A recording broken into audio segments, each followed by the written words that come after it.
दोस्तों नमस्कार, मैं संजय शर्मा। आप देख रहे हैं 9 PM। इस वक्त हम मौजूद हैं उत्तराखंड के हल्द्वानी में। यहाँ पहुँची है कांग्रेस स्क्रीनिंग कमेटी। जो है पहली बार ऐसा हो रहा है कि उत्तराखंड में स्वयं स्क्रीनिंग कमेटी, स्वयं चेयरमैन और उनकी पूरी टीम जो है जिला वाइज जा कर के जो संभावित प्रत्याशी हो सकते हैं उनसे मुलाकात कर रहे हैं कि अच्छे से अच्छे और बेहतर कैंडिडेट को जो है टिकट दिया जा सके।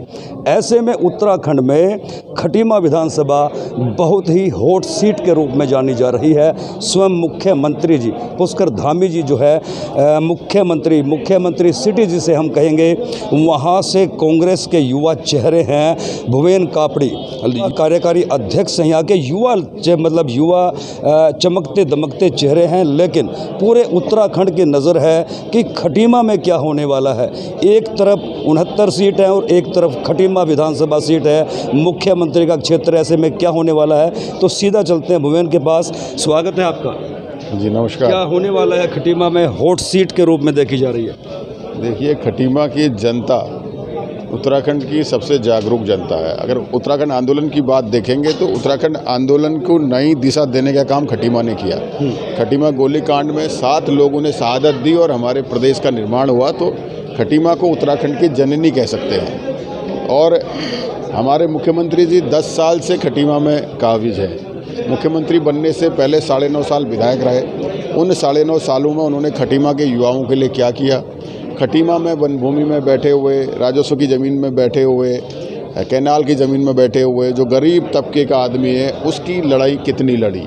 आज जो खटीमा बग्गा चौवन जो कि एक बड़ा गांव है 5000-6000 आबादी का, जिसे भगत सिंह कोश्यारी जी ने गोद लिया था, उस गांव को आज सुप्रीम कोर्ट में अपने अधिकारों के अपने बैठे रहने के लिए, जिसे टोंगिया पद्धति सन 70 में इंदिरा गांधी ने बिठाया था, उसे उजड़ने की कगार में पहुंचा दिया। उलानी सोनपहर के 148 परिवारों को 150 एकड़ ज़मीन, जिसमें वो वर्षों से 60 साल से खेती कर रहे थे, आज उनको सुप्रीम कोर्ट में उसका मुकदमा लड़ना पड़ रहा है। वन भूमि और राजस्व की भूमि में बैठे हुए लोगों को, बंदे में बैठे हुए लोगों को रात को सोने में ये लगता है कि कौन सी सुबह होगी, पता नहीं, कि मुख्यमंत्री जी और भाजपा सरकार हमें यहाँ से उखाड़ के बाहर फेंक दें। हमारे खटीमा का युवा जो एक सुनहरा अपने जीवन का सपना लेकर 12th पास कर रहा है और 70-75% जो है नंबर ला रहा है। जनजाति बाहुल्य क्षेत्र है, SC/ST बाहुल्य क्षेत्र है। वहाँ जब वो पास होकर आ रहा है तो डिग्री कॉलेज में एडमिशन के लिए पता चल रहा है कि जो 3000 सीटें थी उन्हें घटाकर 750 कर दी। क्या 25% सीटों में वो 2250 बच्चे कहाँ एडमिशन लेंगे? उनको 20-20 दिन तक आमरण अनशन में बैठना पड़ रहा है कि हमें प्रवेश दिया जाए, और वो फिर इधर उधर भटक रहे हैं और पैसे की कमी के कारण आज उच्च शिक्षा प्राप्त नहीं कर पा रहे हैं। खटीमा से पढ़ा लिखा लड़का, एक बार उत्साह आया कि मुख्यमंत्री बने, हमारे यहाँ सिटकुल का निर्माण होगा, तो वैसी कोई बात हुई नहीं। युवा बेरोजगार घूम रहा है, बेरोजगार भटक रहा है। और जो है कि खटीमा जहाँ लगता था कि भाई चलिए खटीमा को मुख्यमंत्री मिला है, जो एम्स का ट्रामा सेंटर है, हमने मांग भी करी कि खटीमा में एम्स का निर्माण होना चाहिए, क्योंकि धारचूला से लेकर पिथौरागढ़, चंपावत और नेपाल के सारे लोग जब बीमार होते हैं तो वो पीलीभीत और बरेली, भोजीपुरा जाते हैं। उनको खटीमा में एक ऐसा संस्थान मिल जाए कि जो खटीमा में खोला जाए। बताइए, मुख्यमंत्री खटीमा के होते हुए, जहाँ एक तरफ सुशीला तिवारी इतना बड़ा मेडिकल कॉलेज हल्द्वानी में है, दूसरी तरफ रुद्रपुर मेडिकल कॉलेज है, तो वहाँ किच्छा में जो है उन्होंने एम्स को बनाने का काम किया, जिसका निर्माण खटीमा में होना चाहिए था। खटीमा सीमांत क्षेत्र है, नेपाल बॉर्डर से लगता है, और सुरक्षा के मामले में आज देख रहे हैं कि आज नेपाल बॉर्डर पे भी हिंदुस्तान और नेपाल के बीच में तनाव जैसी स्थिति है। ऐसी स्थिति में खटीमा को जिला बनाया जाना चाहिए था, उसकी भी कोई पहल नहीं हुई। खटीमा सरकार जी, मैं आपको रोकूंगा। आपने तमाम कमियां निकाल दी लयबद्ध तरीके से, बिना रुके, बिना पूरा जैसे रटा रटाया सिस्टम था। लेकिन पिछली बार जब चुनाव हुआ तो साधारण चुनाव था, इस बार वो मुख्यमंत्री हैं। लगातार जो है उनके कार्यक्रम खटीमा में हो रहे हैं। किस तरह से देखते हैं आने वाले भविष्य के चुनाव को? एक तरफ साधारण युवक है और एक तरफ मुख्यमंत्री है। देखिए, सबसे पहले तो मैं आपसे ये कहता हूँ, ये रटा नहीं है कि मेरे पिछले 17-18 साल जी खटीमा की एक एक गली, एक एक गांव, एक एक कूचा, जब मैं 2004 में छात्र संघ का अध्यक्ष था उससे पहले से घूम रहा हूं, इसलिए खटीमा की हर छोटी से छोटी समस्या से अवगत हूँ, वो मैं आपको बता रहा हूँ जी। और रही बात दूसरी की, आपने कही एक तरफ मुख्यमंत्री एक तरफ साधारण युवा जी, तो मैं कहना चाहता हूँ, जब भगवान राम को वनवास हुआ था तो भगवान राम और लक्ष्मण दोनों अकेले वन में थे, और रावण के पास सोने की लंका थी, और जो है करोड़ों अरबों बड़े बड़े जो है दानव सेना थी, तो उसके बाद भी भगवान राम ने जो है भी रावण का वध किया था। तो वही आज मैं कहना चाहता हूँ, वही है कि हम एक साधारण लोग हूँ, वहाँ लंका की सोने की लंका वाला रावण है, और जनता के साथ मिलकर गरीब दबे कुचले जिनके अहित हुए हैं, जिनके हितों की रक्षा करनी है, जिनके अधिकार दिलाने हैं, उन सब के साथ मिलकर रावण का वध करेंगे। प्रदेश में एक आवाज़ आ रही है कि भारतीय जनता पार्टी का युवा चेहरा है मुख्यमंत्री पुष्कर जी धामी। किस तरह से देखते हैं कि उत्तराखंड में पुष्कर धामी के नेतृत्व में जब चुनाव लड़ेगी तो कांग्रेस की स्थिति क्या रहेगी?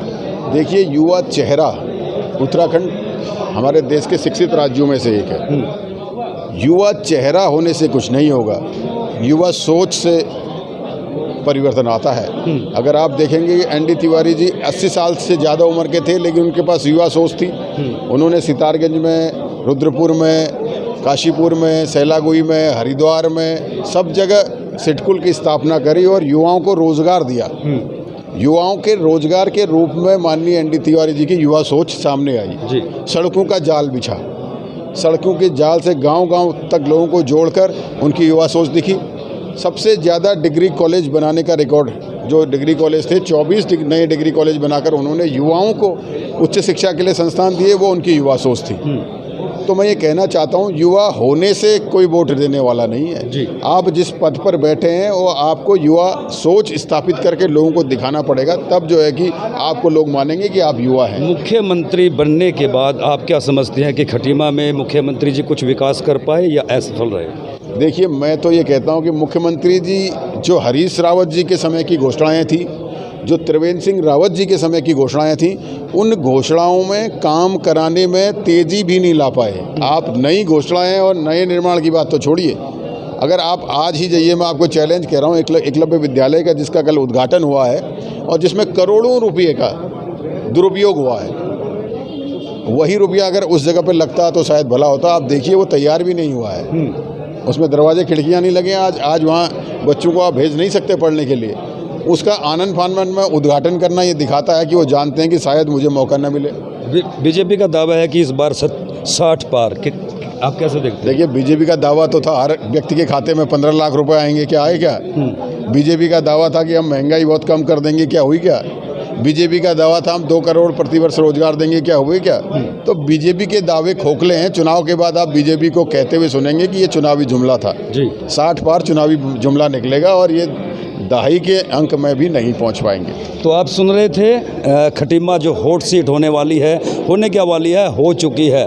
दिल्ली में बैठे दोनों ही बड़े दलों की, कांग्रेस हो चाहे भारतीय जनता पार्टी, दोनों ही दलों की मुख्य जो नज़र है वो खटीमा विधानसभा में है। ऐसे में युवा जो वहाँ के चेहरे हैं, भुवन कापड़ी जिसकी जनता में पकड़ है, बड़ा दिलचस्प मुकाबला होने वाला है। कैसे चुनाव होगा, क्या रहेगा, पल पल की अपडेट हम आपको खटीमा से लाइव दिखाते रहेंगे। तब तक आप हमारे साथ जुड़े रहिए, अपनी राय जरूर देते रहिए।